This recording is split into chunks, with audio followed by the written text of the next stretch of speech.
برعاية من السلطات والمنتخبين المحليين في مقاطعة الشامي وبحضور وفد حكومي مثل كل من وزارتي البيئة والمعادن، التأم هذا اللقاء الذي جمع بين مسؤولين عن شركة كينز ماينينغ التي تسعى إلى إعادة تكرير مخلفات التنقيب التقليدي باستخدام مادة السيانيد، وساكنة المقاطعة التي ترفض بقوة إقامة الشركة المذكورة. الطلب يمر بعدة مراحل، من ضمن المراحل الأساسية للمرحلة اللي اليوم اللي تسمع بها نرجع هذه الشركة تعدل مقر الخبراء ويرجع عند المواطنين من تحفظات. بالتالي يجبر المواطنين حقيقة طالب الشركة عن لا تعدل في المنطقة، ويسمعوا موجه الشركة ويسمعوا الوزارات الوصية للتحفظات اللي عند المواطنين. هاي منطقة رعوية ومنطقة صيد، وأهم المميزات اللي فيها وأهم ثقافتها اللي هم اللي سكانها هو الحفاظ على البيئة. أهم عندهم شيء هو الحفاظ على البيئة، ولذلك موجودين أهل البيئة وأهل المعادن، ونوجه لهم طلب باسم سكان مدينة الشامي بالحرص على كل ما من شأنه الحفاظ على البيئة. الآن نستعرض شوي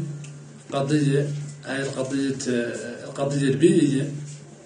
اللي بالنسبة لي تعتبر قضية مهمة للشامي، قضية زاد من أهم قضايا القط من إنشاء المقاطعة. القط باطل طرحت عليه المقاطعة. أنا الوقت الشهر تمتلين اتصلت بجماعة من الساكنة عن فهم مشكلة، والله فهم الشركة متباركة مع أعمال بالجنوب على طريق على جنوب المقاطعة، والله بلدية المقاطعة عنها قام بأعمال على الشركة لا تبدأ تكرير بمواد سامة. واتصلت بالجهات المعنية ومن من وزراء ومن مدراء، وجزاهم الله خيرا، كانوا على المستوى. وهون اتاح لي فرصة لأشكر رئيس الجمهورية محمد بن عبد العزيز على إنشاء هذه المقاطعة، وعلى إنشاء مقاطعات، ثمن العمل الحكومي اللي قامت به حكومته على مدى السنوات العشرية الأخيرة كاملة على جميع المستويات من الاقتصادي والسياسي والاجتماعي. في اتصالاتي اتصلت عقبت المدراء المعنيين وقالوا لي حد اليوم ما فات عاد أي رخصة من فيت كاتيجوري اف، قال ما فات نعطات أي رخصة. قالت لا عندي فهم متابع قضية. لين اتصلت بالسيد المدير الشيخ تراب وزارة التنمية والريفية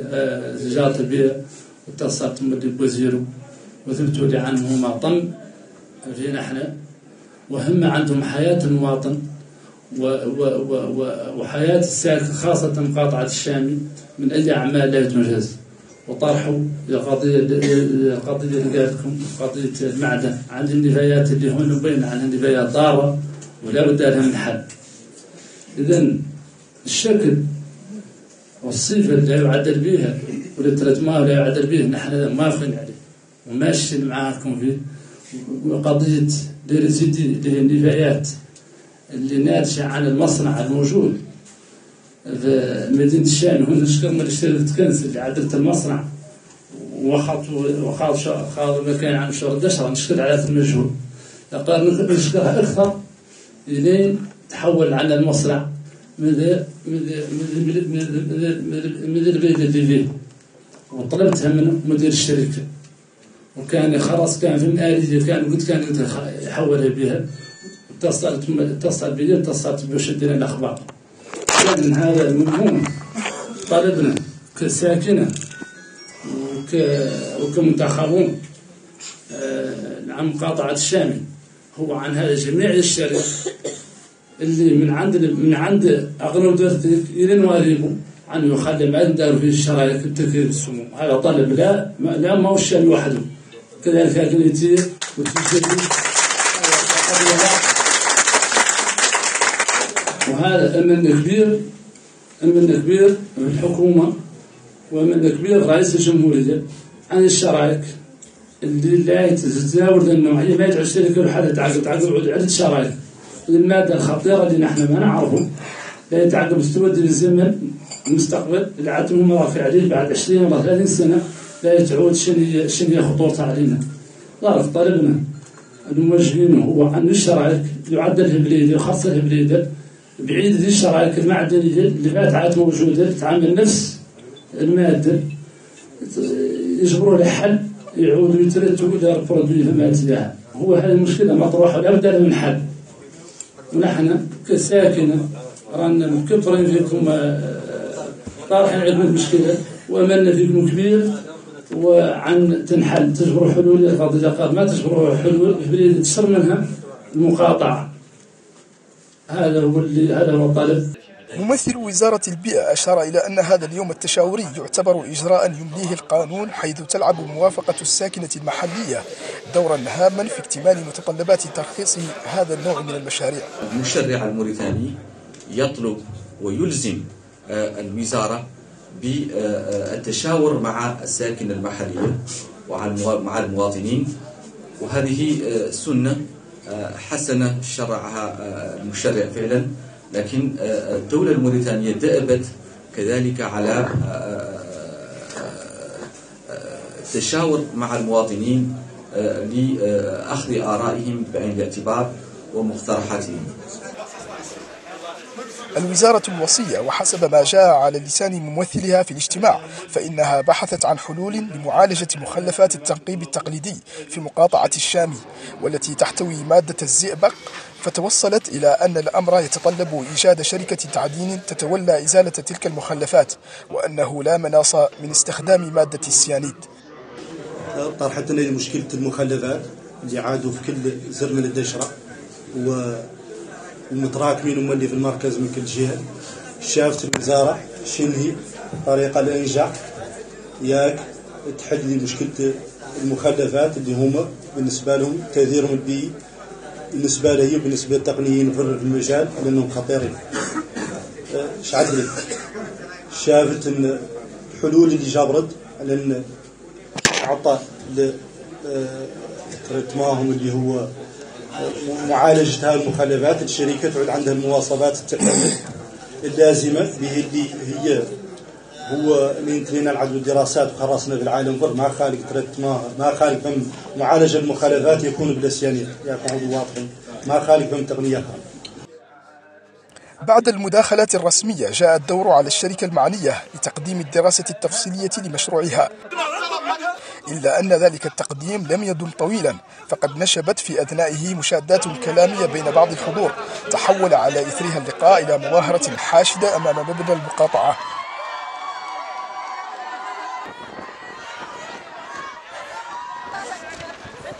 من هذا الاجتماع اللي خلق اليوم جاءنا ممثلين، واحد ممثل من طرف وزارة البيئة وواحد ممثل من طرف وزارة المعادن وممثلين من طرف كينز ماينينج، وتلاقوا لا يعدلون نوع انا ما نقول على انه لا نوع من السينما اللي هم بعد اللي قاموا به خبراء البيئه، لا هي يعرضون لنا الشيء اذا مالكم عدلين انتم من روسكم، حاني اذا معدلين مالكم انتم من روسكم. احنا لو كنتوا لا يتعدلوش يجيبوا خبراء عالميا يفحصوا المياه الجوفيه، احنا ما نفهموا الصور ولا نفهموا التلفونات، حد لا يتكلم لنا باش يجيب لنا خبراء في الجيولوجيا وخبراء في المياه الجوفيه يفحصوا ذي المياه كان كاع سالكه والله ما يسالكه.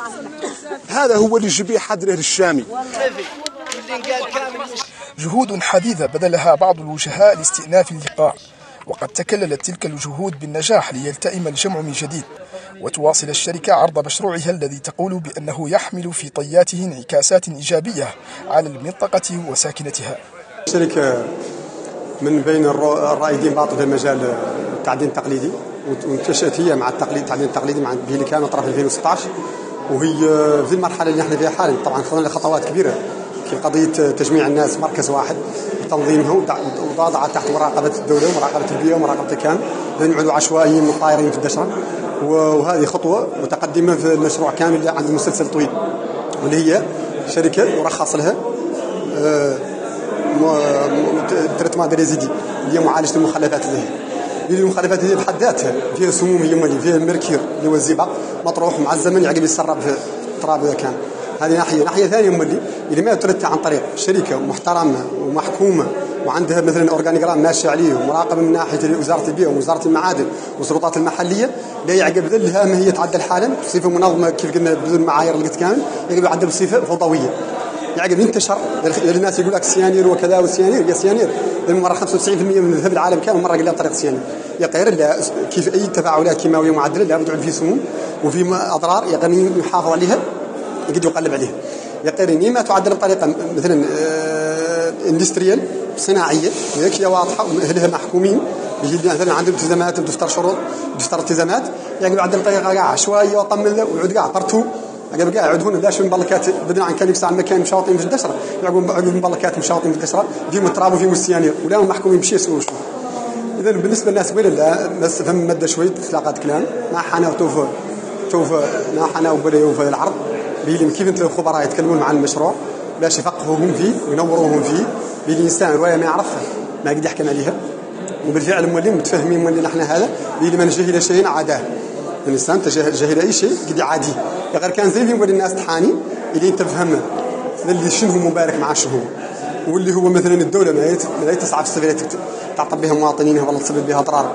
ولا تعطب بها الناس ولا شيء سوشو. كذلك ما خارج نحن الحمد لله مجتمع مسلم الحمد لله ما خارج الناس يجوا روايه كل شيء فيها فائده المسلمين اذا كان هذا اللي يخلق اليوم في نطاق دراسه بيئيه شيء قال اتيد ديمباكت انفيرمنتال تخلق عندها ياسر من تخلق اولا مكتب دراسات تقبل الشركه مكتب عالمي في ديز اكسبير اجانب وموريتانيين وعندوا شيء قالوا ترم دار فرنسا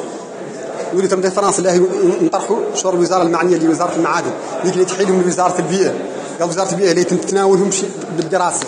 وعقب ذاك تجتمع تعدل شيء قالوا اجتماع كادراج تاطيري يخرصوا فيه ذو مع الشركه ومع الاكسبير اللي معاهم وخبراء الوزاره وبالتالي انتم عندنا فاليداسيون الخطوه المواليه يخلق فيها اللي خلق اليوم اللي هو اجتماع عمومي ويحسس فيه الشعب والناس واللي عنده مخاوف يقولهم بصفه حضاريه وصفه منهجيه ومدروسه ويرتد عليه فيهم ينقنع والله ما ينقنع والله ثاني تقبل تمرق خلاصه معينه عاقب ذا يقول هذه الخطوه المواليه كانت اللي عاقب لا يخلق شيء قال له خطوات عمليه اللي هو قبيل نيفو زيرو مستوى صفر من التربه ومن المياه ومن الهواء باش تم كل 3 اشهر الشركه عليها التزامات تم تعدل دي رابور مفصلين بالمراحل اللي خلق كان مش اشطرات هي الامباكت كان وهكذا روايه علميه ولا هي مولي روايه مرتجله ولا روايه معدله ما قد خلقت هذا هو اللي يخلق في العالم كان معناها اللي يخلق في العالم كان وموريتانيا لا جزء من العالم ويا الله يمشي فيه نفس المعيار اللي هو وهكذا.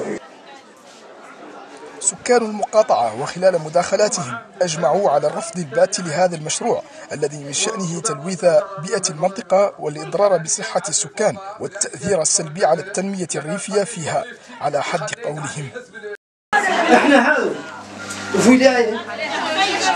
اليوم ينقال عنها شي ينقالها في خطر حالة مهم ما يقع هي في حالة الإرهاب. احنا ما نشتغل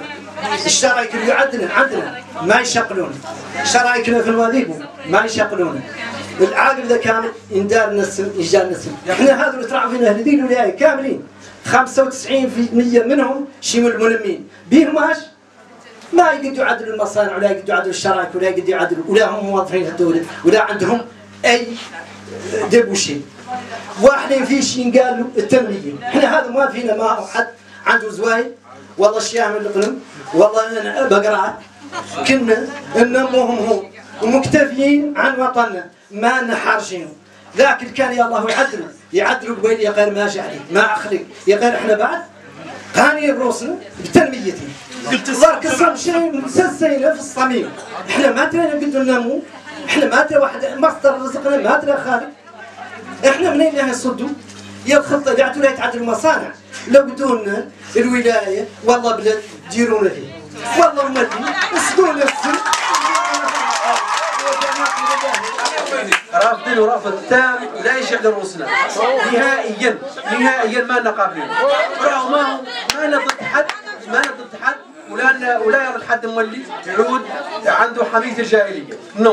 عنده ولد عمي والله قريبي والله كذا لا انا نعود خويا شقيقي لا يجيب هون شركه دير ليسيانير نصبح ضده، انا هو واحد يرفد له ضده ولا واحد اخر. انا ضاره بينا وضاره منطقتنا وضارنا بحضاره بحيواننا وضاره المياهنا الجوفيه وضاره ثروتنا السمكيه.